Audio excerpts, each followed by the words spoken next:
Is it ever a good thing to lie to yourself if that lie keeps you safe, if that lie keeps you certain, and if that lie allows you to continue the journey? We are going to talk about that today. If you're deep down afraid to fail, you're going to tell yourself a story that either one, you're not good enough, or you're too good for that. Next Level Nation, today for episode number 2253, a simple but powerful, hopefully, question. Is entitlement ever good? I still think to this day delusion is good at times. I do. And I would also argue that I think at times entitlement can be good. But I think the answer for both of those is it depends on what you do with the response. It depends on what you do with the feedback you get back. And I understand most of us probably have a very negative response and relationship with entitlement because we've probably all been hurt deeply by somebody who is entitled. And I'm also willing to bet all of us, every single one of us, definitely myself included, at times has been entitled out of self-preservation. So I think that's an interesting, very similar to what we were talking about in the previous episode. I think you have to grow through it, but I understand if right now, as you're listening to this episode, you haven't grown through it yet. So yeah, that's my thesis to start. How is this relevant for success? It's not at all. Kevin and I were talking off air about what we wanted to talk about today. And we see a lot of entitlement in the 21st century content creator space. And we talked about this off air and we said if you want to succeed in business, you have to be willing to eat shit. And because in a business, you're the last line of defense. Someone's got to do it or you go out of business. And if you're entitled in business, and this is the metaphor that I use, imagine everyone out there watching or listening who has an iPhone. Imagine Apple was like, hey, customers, we love you. We appreciate you. Thank you so much for buying your previous iPhone. The next one, instead of $1,200, it's going to be $12,000. $1,000 a month. Are we cool with it? $1,000 a month? I'm not cool with that, no. Everyone's going to be like, okay, take care, Apple. I'm going to buy an Android. Buy a Kev phone. Yeah, I'm going to buy a Kev phone. That's exactly what we need. Exactly what we need, baby. All right, cool. I'll talk to Tim Cook, the CEO of Apple. I'll befriend him in LA. I'm kidding. All right. I don't even know if he's in LA. The point here, though, is entitlement is this idea that you are of higher value than a task that needs to be done for success. What it takes to be successful, a lot of it sucks. And if you think you're too good for that, you're not going to do it. So this is... I got a quote for us. This is the best humility conversation, I think. We're going to come up on humility. Go ahead. Real quick. If you're too good for what it takes to succeed, you're not good enough for the success it brings. Nice. Standing ovation or no? less excited than I thought. Because it's if you think you're too good. It's if you think you're too good. Yes. And that's what if you act entitlement like is you think you're better than you are. That's what you think you're higher value than you are. I think arrogance is thinking you're more capable than you are. And entitlement is thinking you're better than you are. But here's the thing. You ever see in a movie there's like a king or queen being fucking fanned with the leaves? I'm sorry if I just blew anyone's eardrums out. Brother, whenever I see shit like that, there's a little part of me that's like, someone should punch him right in the face. I can't even. I don't like that kind of leadership. I don't. I think that's really fucked up. Oh, well, I don't know if you know where my last name. Yeah. I can't even with that. It's very, it's off. It's off. Not a fan. To me, servant leadership is you go into battle first. Imagine if we were in a war and the NLU team was like a squad and it was like, okay, you guys go right Kev, I'm going to take you down left, and you're going to flank them. And then you see me in the back eating Fruity Pebbles, just like watching you guys in the battle. I can't even with that shit. I straight up. And now, here's the deal, and I'm very grateful for this. I have a housekeeper named Cleo G, and she has a team of housekeepers. But I'm not above cleaning my own house. I can't let that shit get to my head. I am hiring her to do what she does best so that Emilia and I can do our work, and that is a win-win-win scenario. She has a little kid. He's adorable. The point that I'm making is there's a big difference between, hey, I'm going to delegate this task because I'm better at this and you're better at that, and that's okay, versus like I'm from a family of, nah. Oh my God. I think all that is status ego horseshit. I do. And I think anyone who wants to be successful needs to be willing to dig in the trenches. You got to. 100%. I agree. Yeah, but you can't only do that because if you only are in the trenches, you're also stuck in the trenches, right? So that's where we all start. But you can never leave the trenches. I think that's a good metaphor. The internet has made it seem like you can skip. You can skip steps, quote unquote. You can't skip the whole fucking floor, though. You don't skip floors. You can skip steps. You want to walk up 2 at a time. Here's 5 things you can do to make your podcast grow faster. There you go. Cool. You still got to do it, though. You still got to do it. I'm convinced that one of the reasons entitlement is so high is because it's really easy to talk a big game and say you're going to do something and then not do it and then make an excuse for why you didn't do it in the first place, even though the excuse is the excuse is the truth, and the truth is something super painful to admit. And I think that's not good. I mean, we've all met someone who's like, oh yeah, no, I could fucking I could start a landscaping business. Wouldn't even be that hard. How hard is it to mow a lawn? Not that hard. The fucking tractor does it for you. You don't have to worry about it. And then you like connect with them. They're like, yeah, I'm going to do it this summer. This summer is the summer. Fucking love that for you. Fucking love that for you. And then you see them next summer and it's like, dude, honestly, man, I realize like that, fuck that, man. Being out like, no, dude, I don't want to do that. I don't want to do that. I have a client who just started a landscaping business. I'm not joking. Yeah. Shout out. And he didn't do it like that. I know. If anything, he's like, are you sure this is a good idea? It's like, it's a great idea. We have a podcast client who has an extremely successful real estate business. And he never answers any of my messages because he's always working. Yeah. Always. Always. You and I have worked with hundreds of people at this point. Awesome. At least. Mostly because of our last names, I think. Yeah, Palmieri is quite a popular name in Uxbridge, Massachusetts. Started from the bottom, now we're here, baby. I love it. That's my favorite part of us. Anyways, you can never leave the trenches fully. I think that's going to be my new leadership slogan. The hundreds of people we've worked with, think of the one who you think is most likely to be successful long term. Okay. Whoa, that's hard for me. Hold on. Regardless of you and me. Okay, done. Whoa. Cool. That I had never let that come up before. I'm going to have to tell that person behind the scenes. Okay, think of that person. There's no fucking way they're entitled. There's no way. I was literally going to suggest an episode based on that.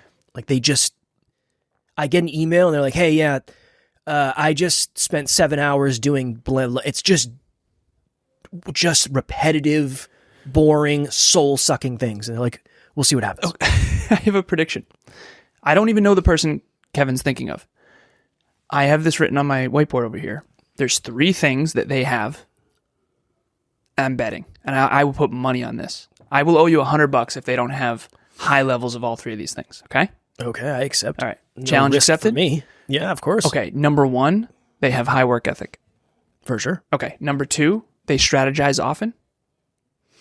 Yes. Okay. And number 3, they have inward humility, meaning they are not entitled and above doing hard things. Yeah, not at all. That is, I have a X, Y, and Z axis on my whiteboard over here. The fuck is a Z axis? It's 3D thinking.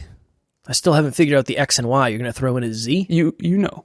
You've seen, it's like this, and then with a Z. It's like 3D rendering of it. Like, you used to do CAD, right? AutoCAD? Brother, I remember that class. That is traumatic. Jesus. What are we doing here? AutoCAD is awesome. Does it do it for you? Is that what it means by auto? No. Well, then I don't want to fucking do it. CAD. I'm not interested in it. I don't even know what it stands for. We'd have to look it up. But computer you can't picture an X, Y, and Z axis for design. me? I can do X and Y. I don't know what a Z axis is. A Z is sort of through the center. In a three-dimensional Picture a three-dimensional, yeah. Like a three-dimensional box. You can't Prism? think of... Huh? A prism. And then the fourth dimension is time. I'm kidding. We're done with that. All right. The y-axis is humility. Okay. The x-axis is work ethic. And the z-axis is strategy. If you have high work ethic and high humility, meaning you're willing to be coachable, and you have the right strategy, you're going to be successful. Is there a time you've been entitled that was good? No. Never. No, I think in real life, I've been arrogant. I've been arrogant and entitled at times, and it always brought pain and suffering. Unnecessary pain and suffering. Not by choice. But with what happened with that pain and suffering, were you better off ever? Yeah, of course. I actually think I was a little arrogant when I got in my car accident. A little bit. I didn't mean to, obviously. I looked out at the GPS, dark winter night, yield sign covered by the snowbanks, 2015 in New Hampshire. But I remember thinking, like, oh my God, I didn't pay attention for fucking 10 milliseconds, and that just happened? I gotta get my shit together. You know, that was really traumatic for me. Because you can't fuck around at all in a car. You got to be really careful. And I think that's a good metaphor for life. Like, you can't spend your whole life in anxiety and fear and worry, but you definitely have to be very conscientious. You can't, if you're arrogant in a car, that's bad. It's really bad. For sure. Yeah. If you're arrogant in life, you're going to get, life will come for you. For sure. I feel like it served me at times. I do. Talk to me. By that rationale, there's no point in working on humility. What's the difference between no, because it's like anything else. Like I've done incredible things, for lack of better phrasing, by staying up for 2 days straight. I'm not going to do that forever. That's not sustainable. That's not good. That's in a pocket. Is what I'm saying. I'm not saying. I mean, traveling. Yeah, but you know how much by that rationale, you should do that more. No. Isn't that? It's like playing injured. It's the last game of the season. Fucking play injured if you can. You're going to have a year to rest. Play injured. Win the Super Bowl. Awesome. Fuck yeah. But don't do that all the time. You're not going to have a very good career. Arrogant? I think that takes... No. Okay. I think if you play injured while arrogant or entitled, you're in trouble. You're going to get... No, that was separate because you're asking me for a principle. I got to deliver one. Okay. That's a principle. Well, what's your point? My point is, in a pocket, I think it can be. If you... All right, cool. Let's do this. Boom. You're at the local fair, and there's the milk bottle thing. You can go throw the baseball at the milk bottle, hypothetically speaking.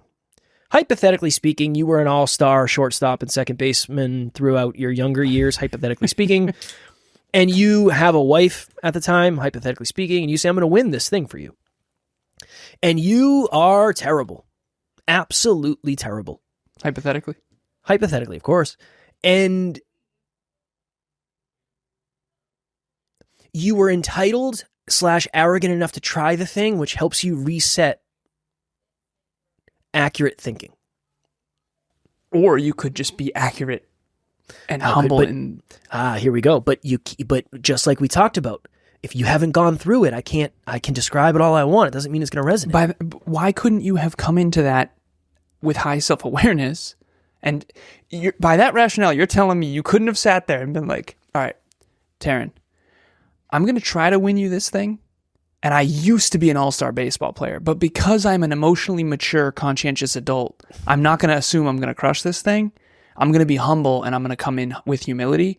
I think I'll do okay because I've got some evidence to prove that I'm the fucking man. But let's see how it goes. I wasn't super arrogant, honestly, but there's no, I don't know. I think arrogance and entitlement can protect you socially. But what if it allows you to take a shot that you never would have taken before? You know? But okay, that means that you're under. So Kevin and I talked about this off air. If someone has low self-esteem and low self-belief, and then socially they have to act arrogant in order to get themselves to do the things, this is the fake it till you make it, wouldn't you rather them just build self-esteem and self-belief? Yeah, but what if this is the way to do it? Like, what if something happens? Yeah, okay. Well, why do they have to overswing? Why can't they just swing accurately? Because if that was the case, that's not realistic. You and I have never. Did we swing accurately? No, of course not. Well, then why? But why we're not should trying they? to swing inaccurately. By that rationale, we should. But neither are they. Sign up for an ego right now. They're not. For what? An ego. Oh. What'd you think I said? I don't know. How do you sign up? This episode brought to you by Slate.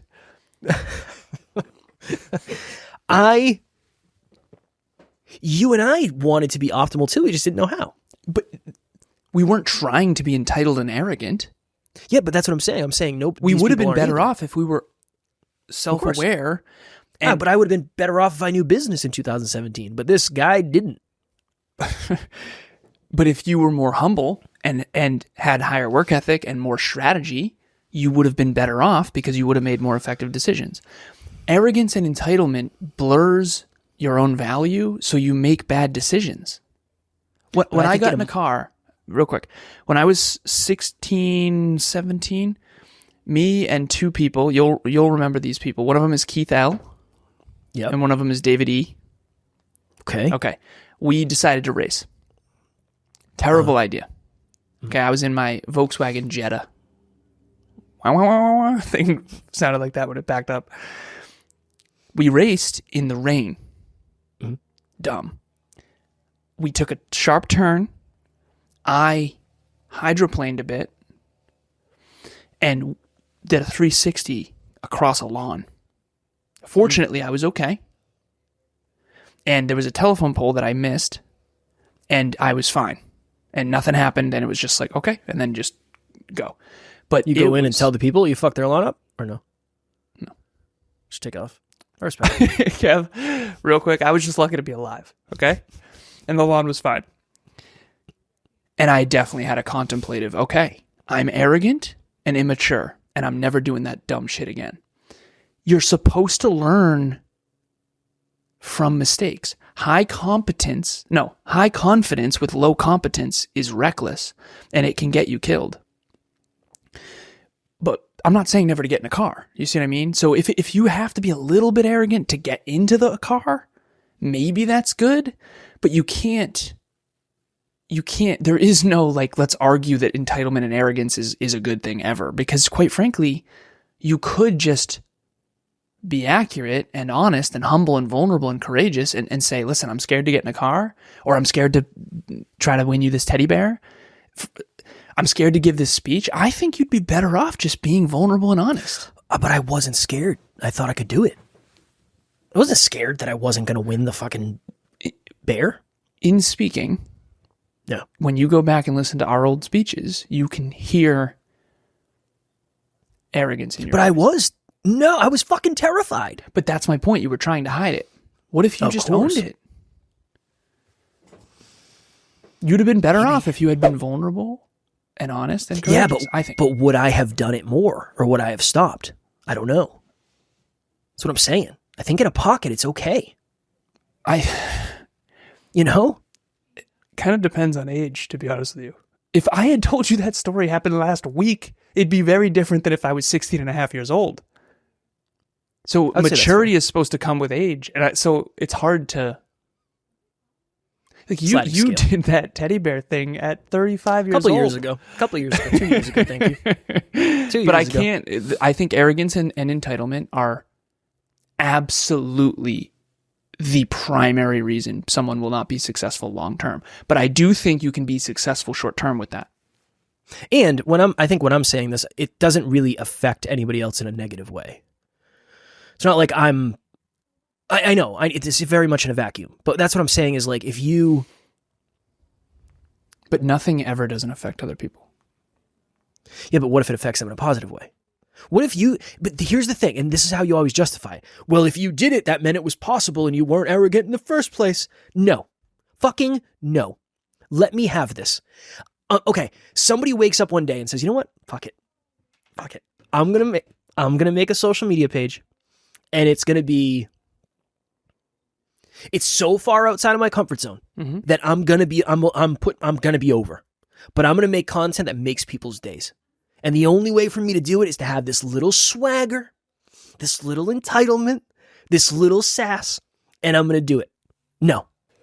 Why can't you do it without that? Is this a comedy thing? Because I can throw on some entitlement. I did it. Fucking.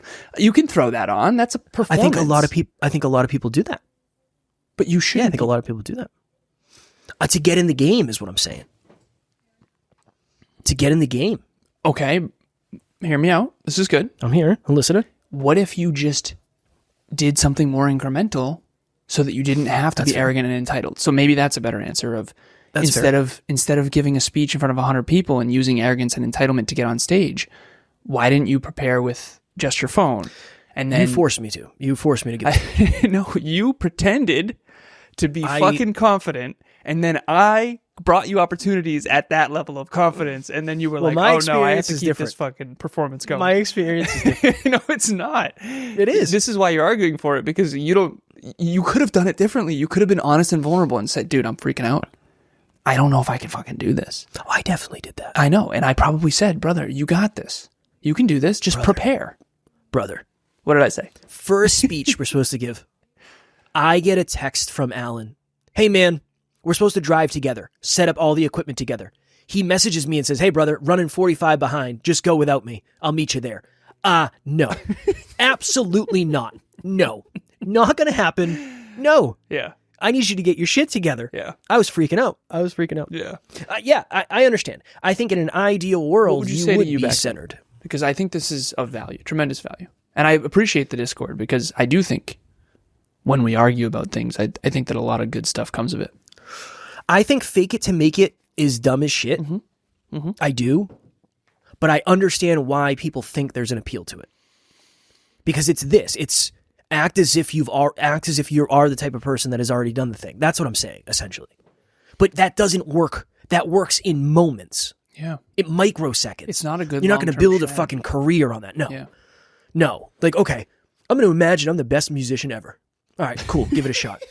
6 people clap. I just fucking love it. You up with a violin, just, Violin? Yeah. I have a guitar right there. I don't know how to play it, but it's close to me. Yeah. I think it's like it's a bad long-term strategy. Yes, 100%. Bad long-term 100%. strategy. It'll get you off the cliff.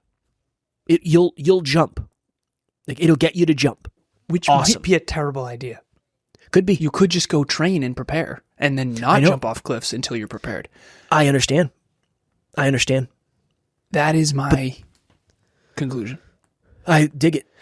Every time you said if you just, I was going to say if my grandmother had wheels, she'd be a bicycle. Not my grandmother, but she doesn't. She doesn't have any fucking wheels. She is my grandmother. But I didn't know how you wouldn't resonate with that. I know you're out there and you resonate with that. Thank you so much. Nice. Let's wrap this in a bow. Yeah, you first. I really liked what we did there with so Kevin coaches, we work with 114 as of yesterday, 114, I think it's more than that, over 100 podcasters and business owners, Kevin and I directly, plus group coaching. So when we looked in our heads of who we think will be most successful long-term, I thought that was really cool how I knew for sure they were not arrogant and entitled. Because it's just a bad long-term strategy. I know some people who think that I should charge $10,000 an hour. And it's the dumbest shit ever. If I did that, I would lose most of my clients. Probably all of them. Because they would go somewhere else, and they should. You have to be able to contribute more value to someone else's life than they pay you. That's a business principle. And it's based on a market and a whole nother conversation. But I think that it was really cool how you and I both came up with someone in our head, and they both happened to be very humble and have high work ethic. and they strategize often because it's those unsexy fundamentals that are going to make the difference long term. What if maybe it's not actually arrogance, it's just it might be arrogant for somebody else, but it might be confidence for another person. The reason I say that is the client I'm telling you about, you know about, and we literally had a conversation yesterday, and they said, well, if I get 10 opportunities, I will get 5 of those. And you were like, there's no chance. There's no way. I think for them, it's good because they'll just go back and they'll strategize again. They'll just say like, but do you think that's arrogant? Yeah, a little bit. But not what if he toxic. Does get 5? He was more I think he's going to get 3. That's my truth. Do you think it's arrogant or you just think it's I think I'm missing something and he's really good at sales. I have someone who has a close rate that's near 90%. It's crazy. I know you're out there listening. That's insane. She can't get someone on Zoom, but once she does, it's always closed. And I'm trying to figure out how the hell she's doing that. So I would say it's probably a little bit arrogant, but not much. It's not like he's his first time selling. Well, that's what I'm saying. So he's setting it up. He's taking a shot. I think his shot's over what is actually going to happen, but he'll go back and strategize. And then from that, be better. That's my thought. Yeah. He's a little bit overconfident. Yeah. And it probably isn't arrogant. But he's not sitting on the couch saying, I can fucking do that. Yeah. I just wish checks into my bank account. Success just comes to me. I hope one of them gets lost in the mail and comes to me, baby. All right. If you want to be more successful, if you don't mess around with entitlement, you're going to fit nicely anywhere in NLU, really. But we have book club every single Saturday. So it was yesterday if you're listening to this on Sunday. So make sure you tune in next week, 12:30 Eastern Time. Zoom link, reach out to Alan. We'll have the link in the show notes, all that happy jazz. And then if you are a podcaster who wants to get to the next level and you want to be one of the people in our corners, we have the Next Level Podcast Accelerator. I believe it's starting the first week of January, I believe. So we can have the link in the show notes for that as well. January, first week of January. We also have a masterclass every month. The link is available now. It'll be in the show notes. Sign up, put it on your calendar. It'll be the first Thursday of next month.